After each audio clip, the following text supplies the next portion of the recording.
तो भाई साहब, ये आस्तिक नास्तिक और सुपीरियर वाला मसला है। इसके संबंध में एक और बहुत इंपॉर्टेंट चीज़ समझने की ज़रूरत है कि बचपन से जब भी हम स्कूल गए या किसी ट्यूशन में गए या किसी ट्यूशन को हमने देखा, अपने रिश्तेदारों में मामा मौसी के लड़कों को देखा, लड़कियों को देखा, तो कहीं पे भी कोई कॉपी किताब है, यदि वो नीचे गिर गई या पैर से लग गई तो वो गुलाम लोग क्या करते थे, एकदम से उसको उठा के सिर माथे पे लगाते थे, क्योंकि उनको इस नैरेटिव में बचपन से जंजीरों में डाल के बड़ा किया गया था कि ये विद्या है, इसको सिर पे लगाने से विद्या आती है। लेकिन 5, 7, 8 की उम्र में ही हम इतने सुपीरियर थे, हमको समझ में आ गया था कि सारे के सारे गुलाम यहीं फंसे रह जाएंगे और हम इनके ऊपर राज करेंगे एक दिन। आज हमारे पास डिग्री है, पैसा है, प्यार है, स्वतंत्रता है, सम्मान है, अभिव्यक्ति है, सब कुछ है, ठीक है। उनके पास कुछ भी नहीं है, वो सारे के सारे गुलाम अजमेर में पड़े सड़ रहे हैं। कारण क्यों, अभी बताते हैं। तो कारण तो ये है कि आपका जो गुलामों का समाज है, इसमें प्रायोरिटीज नहीं है, और इसमें क्या, जो समझदार आदमी है, जो अनुभवी आदमी है, जो सुपीरियर आदमी है, जो रैशनल और तार्किक आदमी है, उसकी कोई इज्जत ही नहीं है। आपके चूतियों के गुलामों के समाज में तो कोई औरत है, माँ बन गई, उसकी इज्जत कर लो, उसको जिसने माँ बना दिया उस बाप की इज्जत कर लो, किसी के बाल सफ़ेद हो गए उसकी इज्जत कर लो, किसी की हाइट बढ़ गई उसकी इज्जत कर लो, किसी ने ज़्यादा ज़िंदगी झंड कर रही है, 70-70 साल तक एक ही कूप के अंदर, एक ही कुएं के अंदर जिंदगी झंड करिए, उसकी इज्जत कर लो। तो इन सब चूतियों की, इन मीडियोकर लोगों की, इन ऑथेंटिक लोगों की, इनकी रेस्पेक्ट कर लो। तो हमको बचपन में समझ आ गया था कि ये इसमें मीडियोक्रिटी की पराकाष्ठा है, ये कि किताब को उठा के सिर से लगा दिया। मुझे पता है कि वो पढ़ने नहीं वाला है, और ये सारा हमने पैटर्न देख लिया था कि जो नहीं पढ़ने वाले, स्मॉल टॉक करने वाले, खेलने वाले, गली क्रिकेट करने वाले, ये सब जो गुलाम बच्चे होते हैं, वो सब ऐसी हरकतें करते हैं, और ये अजमेर में पड़े सड़ने वाले हैं और हम विश्व विजेता बनने वाले हैं। हमको बचपन से समझ में आ गया था, यू नो।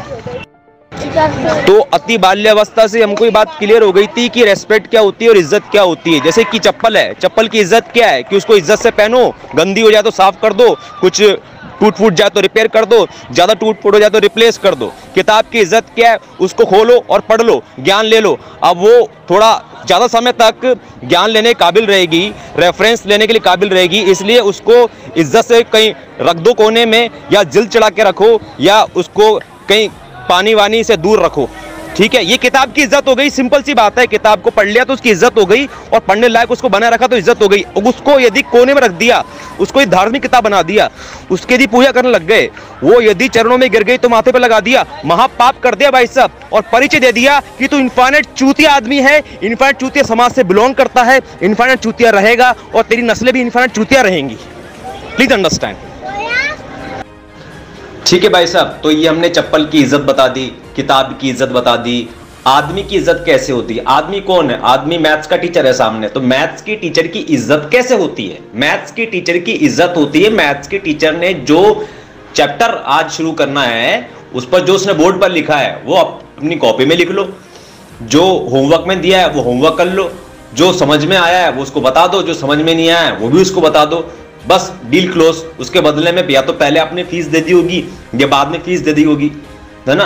तो आपके चूतियों के समाज में क्या होता है, ये exact valuable, value increasing, value adding transaction के बारे में तो कोई बात नहीं करता। सब लोग चूतिए की तरह एक दूसरे की इज्जत करते रहो। अरे भैया, हम तो हमारे स्टूडेंट के साथ, 12th क्लास के स्टूडेंट के साथ एक बार स्मोकिंग कर रहे थे, समझ रहे थे, वो कहां पे गया क्योंकि हम उसके बगल में खड़े हुए थे।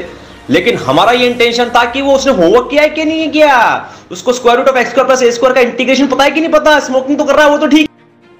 तो आपके गुलामों के समाज में इस बात को ज्यादा प्रायोरिटी दी जाती है, प्राथमिकता दी जाती है कि मास्टर है, मैथ्स का मास्टर है, क्लास में घुसा तो बच्चों से दूरी बना के रखेगा, बच्चे खड़े हो जाएंगे, बच्चे उसको आप सर सर करके बोलेंगे, इज्जत से बात करेंगे। ये दो कौड़े की घटिया प्राथमिकता और प्रायोरिटीज हैं आपके गुलामों के समाज में। आपके गुलामों के समाज में प्रायोरिटीज क्या होनी चाहिए थी कि मास्टर बच्चे को कैसे भी ट्रीट कर रहा हो, बच्चा मास्टर को कैसे भी ट्रीट कर रहा हो, उन दोनों के बीच में कितनी भी नजदीकियां हो, कितनी भी दूरियां हो, कैसे भी संबंध हो, अल्टीमेटली मास्टर ने जो समझाया है कि cos of alpha plus iota sine alpha multiplied by cos beta plus iota sine beta is equal to cos of alpha plus beta plus iota sine alpha plus beta, इस बात का proof उसको समझ में आया है कि नहीं? तो बात हुई कुछ ऑथेंटिसिटी की, ईमानदारी की, सुपीरियरिटी की, नहीं तो सारी बेईमानी की, इनऑथेंटिसिटी की, मीडियोक्रिटी की, निष्क्रियता की, हरामखोरी की, मक्कारी की, शैलो छिछला जीवन, एक दूसरे को चूतिए की तरह। ठीक है, तो आपका जो गुलामों का समाज है उसमें जो सेंट्रल आइडिया है उसको तो कोई टच करता नहीं है। बस चारों तरफ सेंटर को छोड़ के छिछला जीवन, शैलो जीवन, respect respect respect each other, give respect each other के बारे में लोग प्रायोरिटी रखते हैं। बाकी क्या वैल्यू एक्सचेंज है, क्या एक्सपीरियंस एक्सचेंज है, क्या ऑथेंटिसिटी, इसके बारे में कोई प्रायोरिटी नहीं है। हमने आपको बताया था ना, एक सितार का हमारा टीचर था, जिंदगी झंड करता रहता था अपनी। बचपन में वो गाना गाना चाहता था, उसका दादा गुलाम था, सुपीरियर था नहीं, तो उसको उसका गाना बंद कर दिया। अब जब वो सितार सीख लिया उसने, और सितार सीखते सीखते सिखाते सिखाते बुढ़ा हो गया, तो हम सितार सिखाने पहुंचे। तो सितार सिखाने जब हम पहुंचे ना, तो एक नंबर का घटिया टीचर था वो, उसने हमारा सितार झंड कर दिया। हमने 2 दिन के अंदर उसको सितार से गाना निकाल के दिखाया। अपनी कम से कम 50 साल की जिंदगी में वो एक भी बॉलीवुड का गाना निकाल नहीं सकता, एक भी धुन निकाल नहीं सकता। और वो क्या करता था, इज्जत मैं आपको समझाता हूं अगले नोट में। तो वो कैसा संगीत टीचर था? अरे वैसे ही अनुशासन के गुलाम, थ्योरी के गुलाम, अपने ईस्ट के गुलाम। उसमें कमरे में घुसने से पहले ईस्ट को नमस्कार करो, फिर उस वाद्य को नमस्कार करो, उसको साफ सफाई करो और अपनी जिंदगी झंड कर लो।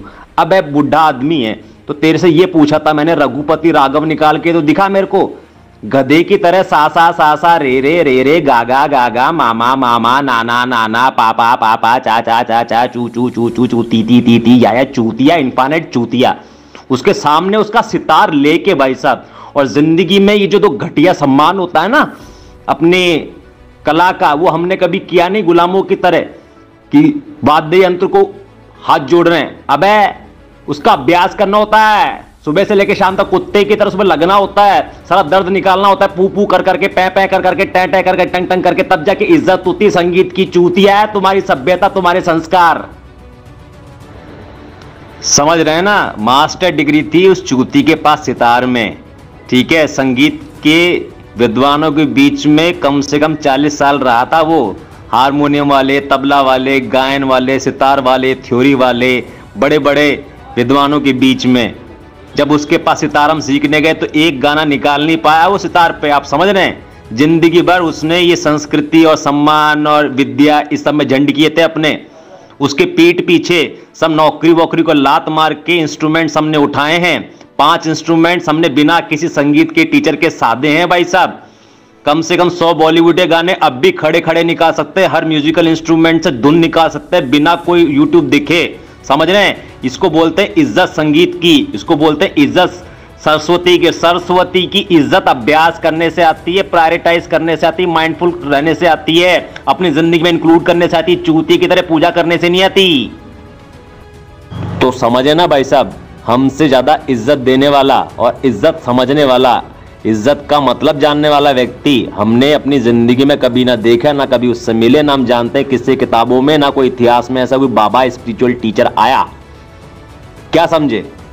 इज्जत करते हैं हम फोन की। फोन की इज्जत करने का मतलब क्या है? जब फोन में आए कुछ ना कुछ डिलीट कर दो। जितना हो सके फोन को खाली रखो, हो सके तो 50% खाली रखो। रोज रात को सोने से पहले बंद कर दो, सुबह उठने के बाद बंद फोन को चार्ज में लगा दो। जब 100% हो जाए तो उसको हटाओ और इस्तेमाल करो।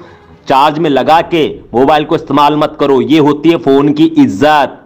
ऐसे हितेश शाक्य की इज्जत, उसकी शिक्षाएं ले लो, बदले में पैसा दे दो और एफबी कर्तव्य पूरे कर दो, नागरिक कर्तव्य पूरा कर दो, बात खत्म हो गई। ये होती इज्जत। अब मैंने किसी को तू बोला, तूने मेरे को चूतिया बोला, फिर किसी ने को मैंने कोई गाली दी, बहुत ही चूतिया समाज से, बहुत चूतिया संस्कार से बिलोंग करते हो तुम यार। No superior.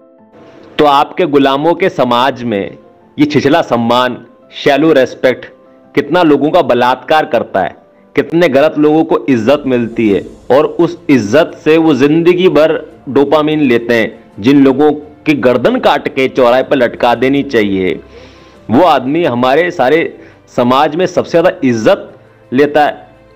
हम माफ नहीं कर सकते भाई साहब।